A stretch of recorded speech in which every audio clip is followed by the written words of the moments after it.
प्राण हमारे जीवन की आधार है। प्राण को आप ऑक्सीजन भी कह सकते हैं। प्राण को ये यूनिवर्सल एनर्जी भी कह सकते हैं। ये प्राण जो श्वास के रूप में है, जाता तो श्वास के रूप में है, परंतु श्वास के रूप में जाकर के भी हमको अपरिमित असीमित ऊर्जा देता है। यह ब्रह्मांडीय ऊर्जा जो श्वास के रूप में हमारे शरीर में जाती है और जाकर के हमें हमारे अंदर दिव्य स्फूर्ति, चेतना और विकास तथा आगे बढ़ने का भाव भर देती है। ये एक श्वास ऊर्जा का ही बदला हुआ स्वरूप है। ये श्वास आती है और जाती है। श्वास का आना और जाना, बीच में रुक जाना, ये प्राणायाम का एक सहयोग है। महर्षि पतंजलि ने साधन पाद में 49वें सूत्र में इसको वर्णित भी किया है। तस्मिन् सति श्वास प्रश्वासयोर गति विच्छेदा प्राणायाम, अर्थात प्राण वायु का शरीर में प्रविष्ट होना श्वास है और बाहर निकलना प्रश्वास है। इन दोनों की गति का रुक जाना अर्थात प्राणवायु की गमन आगमन रूप क्रिया का बंद हो जाना ही प्राणायाम का सामान्य लक्षण है। यहाँ आसन की सिद्धि के बाद प्राणायाम का संपन्न होना बतलाया गया है। इससे यह प्रतीत होता है कि आसन की स्थिरता का अभ्यास किए बिना ही जो प्राणायाम करते हैं वे गलत रास्ते पर हैं। प्राणायाम का अभ्यास करते समय आसन की स्थिरता परम आवश्यक है।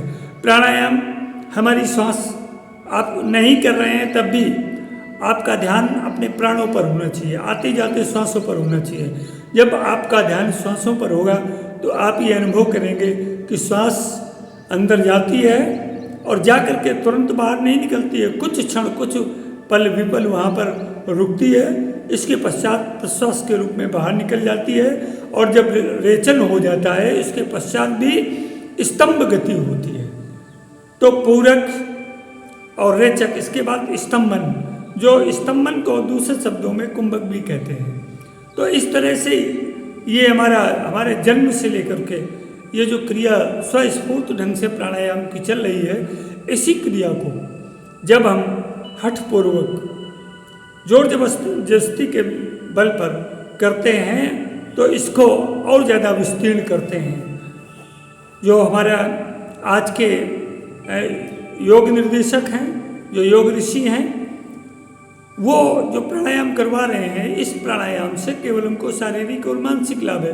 परंतु जो महर्षि पतंजलि ने प्राणायाम की विधि वर्णित की है, यह विधि हमारे आभ्यंतर के लिए, हमारे आंतरिक जगत के लिए, हमारी अंतर यात्रा के लिए ही ऊर्जा का एक परिवर्तित स्वरूप जो हमें तमाम प्रकार की ऊर्जाओं से अभिभूत कर देता है। हमारे शरीर में 5 प्रकार के प्राण, जिनका प्राण, अपान, व्यान, समान और उदान, इन 5 प्राणों में प्राण मुख्य हैं। यही प्राण सभी 5 प्राणों को एनर्जी प्रदान करते हैं और इससे 5 महाभूत परितृप्त होकर के, छिद, जल, पावक, गगन और समीर, ये परितृप्त होकर के हमारे इस जीवन रूपी गाड़ी को आगे बढ़ाते हैं। तो ये जब हमारे प्राण ही जीवन का सर्वस्व है तो इन प्राणों के आयाम को भी हमें एक सुव्यवस्थित तरीका देना चाहिए। प्राणों को नियंत्रण का मतलब है प्राणों पर ध्यान, अपनी श्वास पर ध्यान। जब हमारा श्वास पर ध्यान चला जाएगा और श्वास हमारे ऑब्जर्वेशन में आ जाएगी तो आप देखेंगे कि धीरे धीरे आपका जो चंचल मन है, उछलता कूदता है, वो धीरे धीरे शांत होने लगेगा। और जब मन शांत होने लगेगा तो एकाग्र हो जाएगा। प्राणों का सीधा संबंध मन से है। मन जितना चंचल होगा हमारे प्राण भी उतने ही विक्षिप्त होंगे। वो किसी भी प्रकार से हम हमारे शरीर को परिपोषित नहीं कर रहे होंगे। जितना मन हमारा एकाग्र होता चला जाएगा, हमारे प्राण भी उतने ही एकाग्र होते चले जाएंगे, हमारी श्वास भी उतनी ही एकाग्र होती चली जाएगी। और धीरे धीरे एक स्थिति ये आएगी कि मन स्थिर हो जाएगा, एकाग्र हो जाएगा। तो जब मन स्थिर और एकाग्र होकर के श्वासों पर स्थित हो जाएगा तो ये श्वास ही हमको प्रत्याहार से धारणा और धारणा से ध्यान से समाधि की ओर ले जाएंगे। जो हमारा पारलौकिक विषय है, अंतर जगत का जो सर्वोच्च बिंदु है, हमको उस तक ले जाएंगे और हमें अंतर जगत की यात्रा से आप अपने आप को जोड़ लेंगे। हमें अगर अपने बाह्य शरीर के लिए भी इन प्राणों का आयाम करना है, इनका विस्तार करना है, इनको नियंत्रित करना है, तो हमें श्वास की गति को, जो हमारी गति चल रही है स्वतः स्फूर्त ढंग से, इसी गति के समय में धीरे धीरे करके इसकी बढ़ोतरी करते जाना है। अगर आज हमारी श्वास 1 सेकंड में आ रही है, 1 सेकंड में जा रही है, तो धीरे धीरे इसी अभ्यास को 2 second, 3 second, 5 second, 10 second, 20 second, 30 second और 1 मिनट तक ले जा सकते हैं। जब धीरे धीरे हमारे श्वास आने की और जाने की गति बढ़ती जाएगी, तो हमारा आभ्यंतर और बाह्यंतर दोनों स्थिर होते चले जाएंगे। जब दोनों जगह स्थिरता होती चली जाएगी, तो हमें 2 तरह के सुख मिलेंगे। एक तो हमें आरोग्य का सुख मिलेगा। जब हमारा पूर्ण आरोग्य का सुख हमें मिलेगा, तो हमारी मानसिक शांति हमें बाधित नहीं, हमारी मानसिक शांति सर्वदा हमारे साथ रहेगी, हमको किसी भी प्रकार की बाधा नहीं पहुंचाएगी। हमारे अंदर किसी भी प्रकार का स्ट्रेस, एंजाइटी, डिप्रेशन और बीपी, तमाम तरह की आदियाँ और व्याधियाँ हमसे दूर रहेंगी।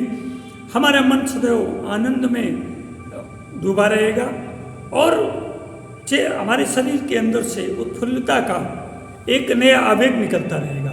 हमारे अंदर एक तेज प्रखर होगा और तेज प्रखर होने के साथ साथ तमाम तरह की रिद्धियाँ सिद्धियाँ, हमारा मन, हमारा शरीर और हमारी सांसें, ये रिद्धियों सिद्धियों का भंडार हैं। इनमें इतनी एनर्जी भरी हुई है जिसके विषय में हमको कोई ज्ञान नहीं है। ये स्वतः स्फूर्त होकर के हमारे सामने प्रकट होने लगेंगी, तो हम शरीर से भी वो काम ले सकते हैं, मन से भी काम ले सकते हैं और विचारों की जो एनर्जी स्ट्रिंग्स हैं इनसे भी काम ले सकते हैं, जिससे हमारा ये लोग और परलोक, अलौकिक और पारलौकिक, दो जितनी कम सांस हम लेंगे उतने ज़्यादा रोगी होते चले जाएंगे। दुनिया के हमारे शरीर में जितने भी रोग हैं वो कम सांस के कारण है। जब हमारे अंगों को पूर्ण सांस ही नहीं मिलेगी तो हमारे रक्त संचरण में बाधा आएगी। जो हमारे रक्त में तमाम प्रदूषण विष भर गया है वो साफ कैसे होगा? जब ज़्यादा ऑक्सीजन हमारे फेफड़ों में भर करके रक्त में मिल करके प्रशोधित करेगी तो हमारे तमाम आदियाँ व्याधियाँ स्वतः समाप्त हो जाएंगी। तो हमने अभी तक जीवन में जब गहरी सांस का अभ्यास नहीं किया है, उथली सांस लेते रहे हैं, तो हमारा आधे फेफड़ों तक सांस जाती रही, तो निचला भाग जो फेफड़ों का है वो निष्क्रिय पड़ा हुआ था। इस निष्क्रिय पड़े हुए भाग को सक्रिय करने के लिए हमें गहरी लंबी सांसें लेनी होंगी।